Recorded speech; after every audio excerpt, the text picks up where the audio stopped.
Hello. तो आज हम बात करने वाले हैं 7 सप्ताह की जो गर्भवती महिलाएं हैं उनको बहुत ही उत्सुकता होती है कि अब उनके जो बेबी है वो कितना बड़ा है, क्या उनके साथ बदलाव होने वाले हैं, या इस 7th जो वीक है इसमें क्या क्या चेंजेस होते हैं। तो ये सारी चीज़ें मैं यहाँ पे आपको बताऊँगी। वीडियो को लास्ट तक देखिएगा, इसमें आपको बहुत सारी जानकारी मिलेगी और वो सब बताऊँगी जो आपके लिए इम्पॉर्टेंट है। 7 सप्ताह की गर्भवती पेट और शिशु का विकास कितना होता है, चलिए मैं आपको बताती हूँ। मस्तिष्क के खंड विकसित होते हैं, ब्रेन बनने लगता है। 7 सप्ताह की गर्भावस्था में मस्तिष्क का विकास जन्म के काफ़ी समय बाद तक जारी रहता है, ठीक है। लेकिन अब तक बुनियादी जो मेन पार्ट्स हैं वो बन चुके हैं। जैसे जैसे गर्भावस्था की पहली तिमाही आगे बढ़ती है, यह अंग तीनों भागों में विभाजित हो जाएगा, जैसे आगे का ब्रेन, बीच का, मध्य मस्तिष्क, ओके, और लास्ट ब्रेन, पीछे का पार्ट, ओके। तो जो समस्या सुलझाने और याद बनाने और बनाए रखने जैसी चीज़ों के लिए ज़िम्मेदार होगा, जो आगे वाला मस्तिष्क होता है उसका ये काम होता है। जो बीच वाला है उसके बहुत सारे अलग अलग काम होते हैं, जैसे ठीक है मांसपेशियों या हृदय गति, और ये सारे उसमें चेंजेस आने लगते हैं। आपके बच्चे की आंखें बन चुकी हैं, कान और नाक विकसित हो चुके हैं, पलकें बनती हैं लेकिन बंद रहती हैं।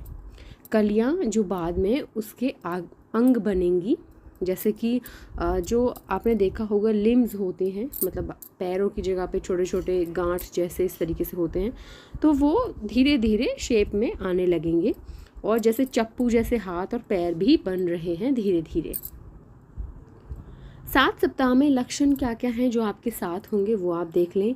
गर्भावस्था के इस प्रारंभिक चरण में ना, प्रारंभिक स्टेज में आप सोच रही होंगी, एक तो ये लगता है कि बहुत ज़्यादा कन्फ्यूज़न होता है, मैं प्रेग्नेंट हूँ या मैं नहीं हूँ, ऐसा ही कुछ लगता है, अनुभव यही फील कराता है। सबसे पहले तो आपको सिर दर्द हो सकता है। प्रेगनेंसी में हार्मोन की वजह से मॉर्निंग सिकनेस आपको हो सकती है, सिर दर्द हो सकता है, थकान हो सकती है, भूख लग सकती है या भूख बहुत कम लगेगी, शारीरिक तनाव हो सकता है आपको। सिर दर्द से बचने के लिए आप अधिक पानी पिएं और नियमित आराम करें, और प्रॉपर आप नाश्ता ज़रूर करें, मतलब कोई भी मील आप स्किप ना करें। सुबह से लेकर रात तक आप धीरे धीरे कुछ ना कुछ खाती रहिए, और ऐसा नहीं आप एक साथ बैठ गए आपने बहुत सारा खा लिया, नहीं, थोड़ा थोड़ा थोड़ा करके खाइए।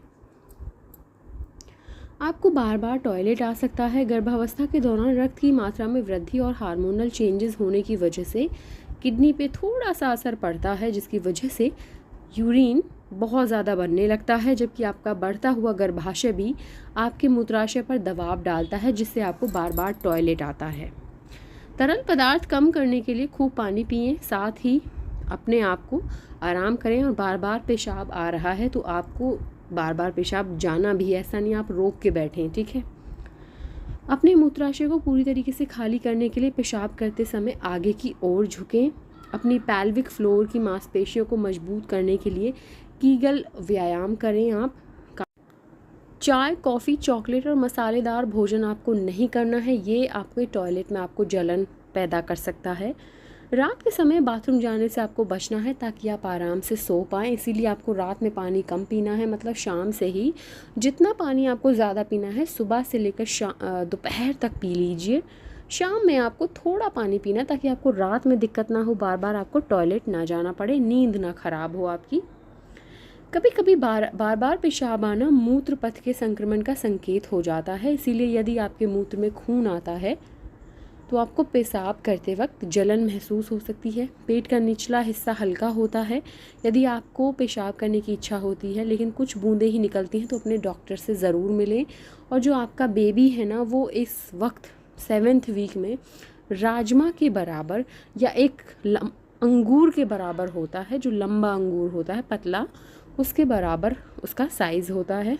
मुहासों का फूटना, आपकी स्किन पर मुहासे हो सकते हैं, और इसीलिए साफ़ सफाई का बहुत ध्यान रखें, अपनी स्किन को भी साफ़ करें, डेली नहाएं।